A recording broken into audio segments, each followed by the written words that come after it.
এখন বাজে ঠিক 12টা। আমি এই মুহূর্তে দাঁড়িয়ে আছি হাওড়া স্টেশনে। তো হাওড়া স্টেশনের সামনে পার্কিংয়ে আমি গাড়িটা রেখেছি, যেখানে ওলা উবেরের পার্কিং হয়। তো আমি তোমাদেরকে একটা জিনিস দেখাতে চাই, তোমরা দেখো। আমি যাচ্ছি গঙ্গার সামনে। অ্যাকচুয়ালি গঙ্গার সামনেই আমি গাড়িটা পার্কিং করেছি, ওইখানটাতে আছে আমার গাড়ি। তো আমি তোমাদেরকে একটা জিনিস দেখাচ্ছি, তোমরা দেখো। আমি চলে এলাম একদম গঙ্গার সামনে। ওই পাশটা হচ্ছে বাবুঘাটের দিকটা, আর আমি এই মুহূর্তে আছি এই পাশে। তো আমি দেখাচ্ছি যে জলটা আস্তে আস্তে নেমে যাচ্ছে, যার কারণে মাছ পুরো সামনে, প্রচুর পরিমাণে মাছ। এগুলো হচ্ছে পুরো মাছ,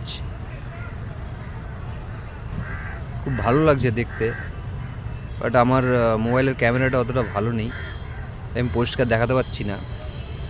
ওই একদম জলের সামনেই মাছ, খুব ভালো লাগছে দেখতে, তাই ভাবলাম যে তোমাদেরকে দেখাই।